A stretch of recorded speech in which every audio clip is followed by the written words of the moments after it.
Hello, friends from Five Reasons. Welcome back to our YouTube channel. What a game! What a series! That game that game six ended up in that play that Derek White had the putback to bring the series to a seventh game, and now we're gonna be back on Monday to see if the Miami Heat can advance to the NBA Finals. Let's review that last play last night because I know a lot of you are frustrated because of what happened, and during the post game show last night, producing the post game show last night, I saw a lot of comments about that particular play. So I said, you know what, let's do a breakdown and see what actually happened and if the Miami Heat actually could have done anything different from what ended up happening in that sequence. Let's review, and we're gonna do it with Ethan Skolnick's video last night from the arena. Let's pause it right here for a second. We're gonna use this video. This is a different angle from what you guys saw on TV.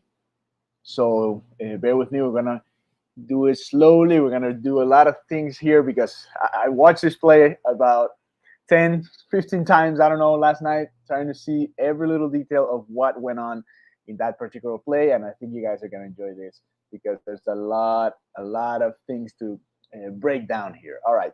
So this is the play right here. The five on the floor for the Miami Heat. Max Strus, Gabe Vincent, Caleb Martin, Jimmy Butler, and Bam Adebayo. Those were the five defenders for the Miami Heat. For the Boston Celtics, Derek White, it's actually the guy with the ball. Jaylen Brown, Jason Tatum, Marcus Smart, and Al Horford.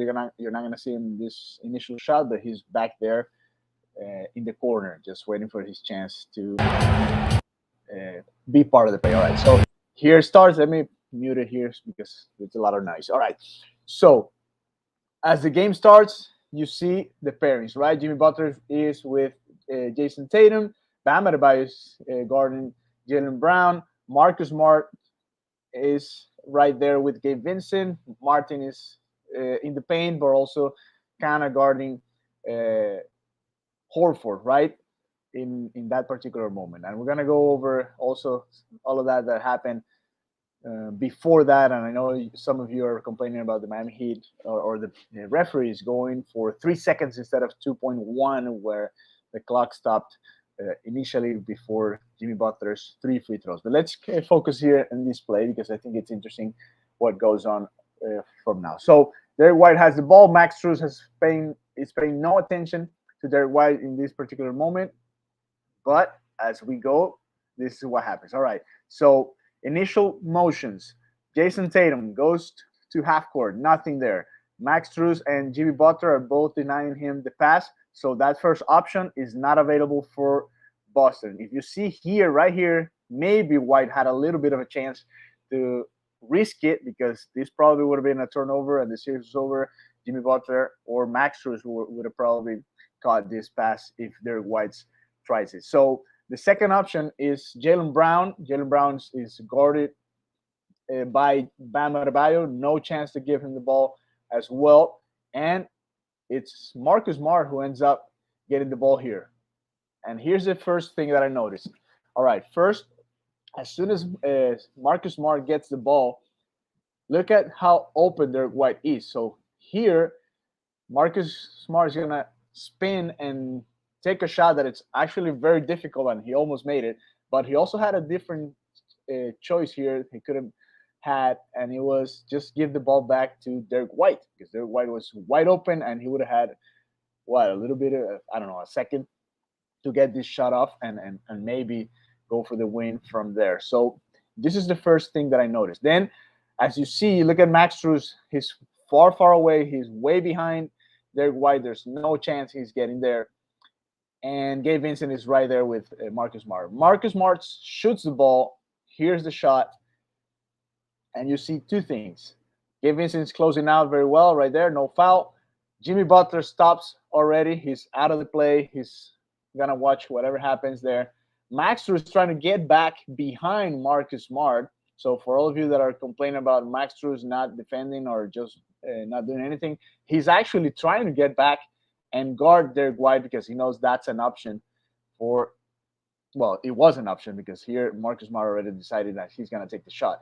Jaylen Brown is down here. Bam Adebayo is guarding him, so nothing to do there. All right, the shot. here we go. As the ball's in the air, you see Bam Adebayo's blocking Jalen Brown. So Brown is out of this play, but Jason Tatum actually comes in running, and he would have had a shot if that rebound goes this way instead of the way of Derek White, who's already, I mean, 2 or 3 steps ahead of Max Strus in this particular play. So as you're watching this, and I know I stopped it and I went back and forth a couple of times.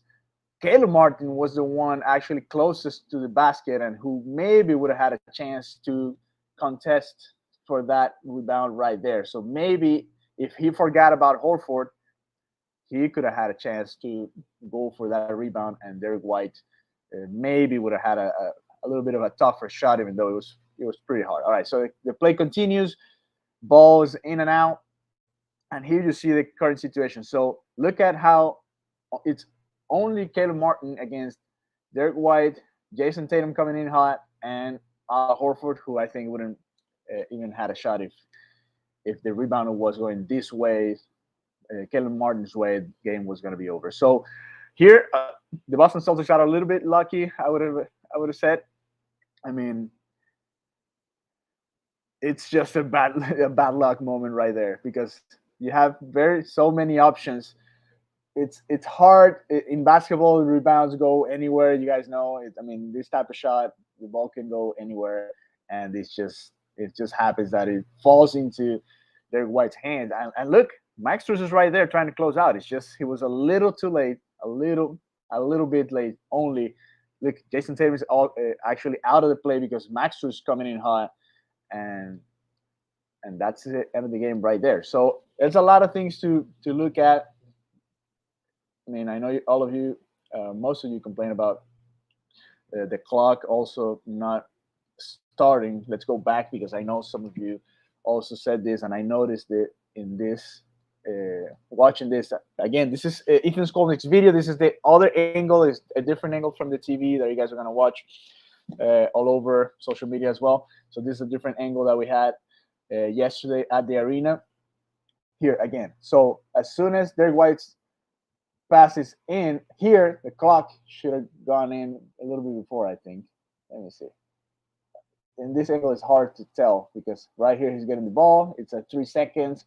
Some of you said yesterday in our post-game show that it should have been 2.6, 2.7, maybe 2.8.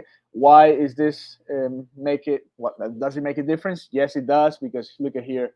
When Derek White gets the ball, it's actually 0.1 left. So that 0.1, 0.2, 0.3 actually does make a difference at the end of the game, like our friend Sean Rochester was saying yesterday on Twitter. So, I mean, it's a lot of details. Like I said, we can go over it over and over again. There's a lot of things going on. I think, look at this is the play that the Celtics drawn. I mean, they knew Jason Tatum was not going to get the ball, and who's actually moving is Marcus Smart. So maybe this play was actually set up for him because look, Jalen Brown is looking at Marcus Smart. They're trying to go for the screen here. Bam Adebayo goes in, doesn't let that happen. So Jason Tatum actually looks like the second option in this play, if you ask me. And then that one's not available either. And then Marcus Smart comes in from the screen and he gets the ball. I mean, it almost went in. I don't know if you guys would have rather just had Marcus Smart making this shot in the initial shot because it was a great shot. It was very hard, going backwards, away from the basket, turning around, spinning, and shooting with a great closeout by Gabe Vincent. And then it's just from here is bad luck. I mean, some of you were complaining about Bam Adebayo ball watching, but here's the thing. All right, he's guarding Brown. Brown's out of the play. He's also, if you look at here, and this is why there's so many details going on in this play.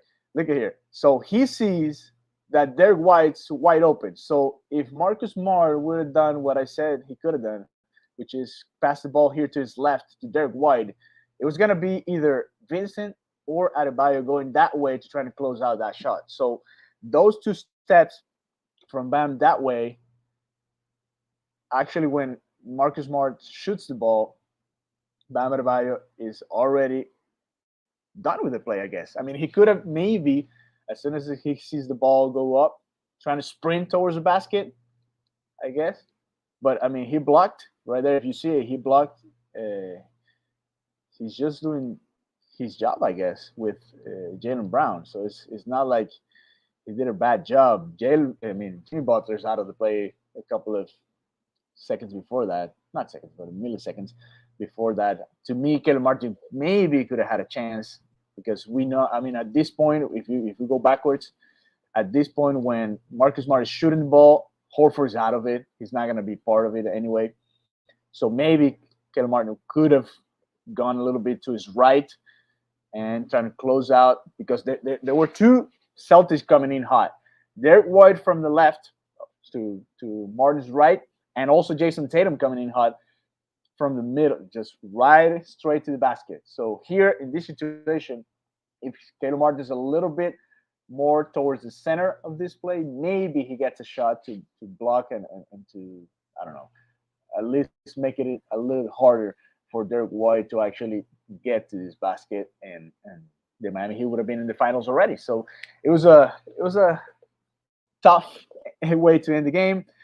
It was weird. People celebrating. They don't know what's going on. Jimmy Butler's asking for the time for the for the referees to review it, but he knew he wasn't even celebrating because I think they all knew. Vincent also saying something, but I think they all knew that it was on time. The Celtics are celebrating right there because they know the ball went in right on time and they're gonna head to Boston for Game 7 for this Eastern Conference Finals. So I mean that's a little bit of what I did last night for 10, 12 times trying to look at this play, what happened, I mean, could the Miami Heat defended the play better? Maybe. I'm not so sure. I think they just got a little bit unlucky in some points of this play. I mean, trying to avoid Jason Tatum to get this ball in the initial moment of the play, and Jalen Brown, that was the main objective here, I guess, to go for it. I mean, Jalen Brown not getting the ball, Jason Tatum not getting the ball. You're good there. I mean, if Marcus Smart makes his shot, it's okay. I guess you live with it. And then if Derek White ends up winning the game, I guess you live with it as well. It's what it is, and I know it's hard for some of you to really not blame somebody, but I think it's not about blaming anybody at this point. I think it's just bad luck. Let's read some of you guys' comments because I know. Let me see if I can move this. Yes. So why they suddenly insert Struz? They wanted more defense. And here's the other thing: some people were asking for Haywood Highsmith to actually play defense on this sequence instead of Struz. But here's the thing: he didn't play last night, so it was hard for him just to, all right, you're gonna go in and play defense in the most important defensive possession of the season. I don't know if that would have been the right decision to make. I mean, you do have to be ready for for anything at any point to help the team at any point. But I don't know if with 2 seconds left, just to play that sequence, if it would have made the difference because Haywood Highsmith would have probably had to do the same thing that Max Strus is here, which was just deny Jason Tatum the possibility of getting the ball. You were not gonna lose this game to Jason Tatum. So many things going on. It's just it's hard to blame anybody. All right. A lot of controversial calls against the Heat during crucial moments. Yeah, that too. I mean, if it's a 1 point loss, so a lot of things. Jimmy Butler missed 2 free throws. That play in which Bam Adebayo grabs the rim, that was 4 points in one play. That makes the difference right there. A lot of chippy fouls, easy fouls for Jason Tatum in that fourth quarter as well when the Miami Heat was coming back. A lot of different things could have gone different. Jimmy Butler and Bam Adebayo missed a lot of shots in the paint that they would have made in any other point of the season. So it just didn't go Miami Heat's way last night. Tatum flipping out of bounds and refs calling fouls. I needed this, says Jose Giovanni. You're welcome. Luis says, I can't believe we could have one game if only Jimmy was playing normal. I don't blame Bam. His defense was crucial in the final minutes. Yes, the Miami Heat played great defense, especially in the second half. I don't know. I mean, I know you guys noticed. The first half was just, they should have been losing by 15, 20 points. They were right there. I mean, it's just the offense wasn't clicking. Bam and Jimmy were really struggling to get things going. And when they had shots, because they did have shots, they just couldn't make it. I haven't seen Jimmy for 3 games, says Luis. I believe in Heat Game 7. Let's go and win this dogfight. Yes, Luis, that game's going to be tomorrow. We're going to have same coverage, same coverage. Pre-game show, then playback during the game, and right after the game, we're going to do the post-game show, the live post-game show, Five on the Floor. And they're probably going to have an episode recorded today and probably tomorrow, since so many things happen, and I know they're probably going to break this down, and Brady's probably going to do something similar to what we just did here. Uh, Wadim says so many things that could have gone differently. Clock started slightly late when Smart got the ball. Ball could have bounced differently. Yes, like I said, and all of those details could have made the difference. I mean that point one with which the ball went in, anything could have gone different. Jimmy Butler's call, the foul that he got, that call on Al Horford's foul, that could have gone different also. I mean, maybe 1 or 2 milliseconds there, and that makes the difference. Man, that feels like destiny that they lose.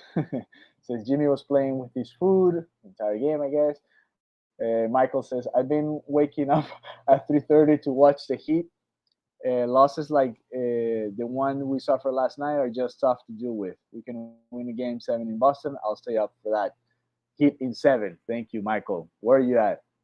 Please let me know where you live, and we're gonna give you a shout out. So that's the play. We can watch it one more time just for fun, I guess. Here's the White with the ball. The Miami Heat trying to avoid the big 2 stars to get the ball. No Tatum, no Brown. Marcus Smart gets up the shot and also almost made it. And then Derek White comes in with a rebound, clutch rebound to get the Miami Heat and the Boston Celtics back to Boston for Game 7. Nairobi, Kenya. All right, there you go, Nairobi. We have a lot of people watching from outside the United States, a lot of people from the Philippines, a lot of people from Africa, Europe. Thank you very much for waking up early or late and then tuning into Five Reasons and our coverage that we're trying to do here. Try to do the best Miami Heat coverage possible. You guys know that ESPN was rooting for the Celtics to do this, and now they have a story to hang on to for how we don't know for how long. So why are we torturing ourselves? Says Alan. Well, it's therapy. I call it therapy. That way we look at all the details, we go over it, we get past it, and we get ready for Game 7 tomorrow night. So Alan, come have fun. If you didn't watch from the beginning, I invite you to go back and do that because I think it's very interesting. And okay, thank you very much for your comments. So that was it. I think that's it. That's what I wanted to do. Erdai OK says W. Jose Giovanni says 100. I don't know if he agrees with me 100% or what's the 100. But I guess, I mean, at the end of the day, like our friend Alex Toledo would have said, it was just the Miami Heat didn't play as well as they could have.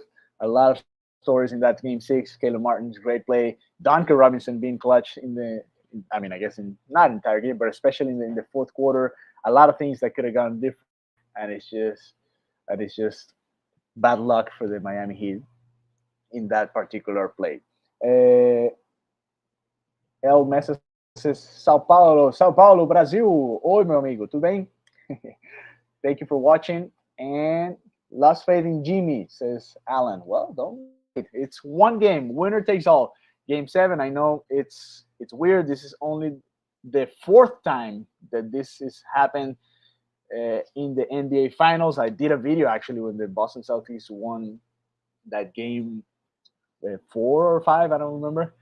Reviewing all of this. This is here in the YouTube channel. None of the teams that have came back won Game 7. We'll see what happens on Monday.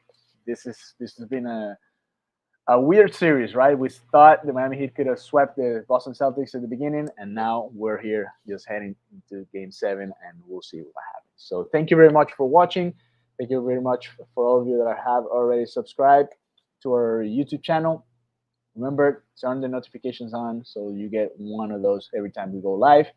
And Be aware that we're going to be doing episodes of Five on the Floor today and probably tomorrow as well, heading into that Game 7 against the Boston Celtics on Monday night. Have a beautiful Sunday. Enjoy the rest of your day. Forget about this play now that we talked about it, and we'll see you guys later here on the Five Reasons YouTube channel.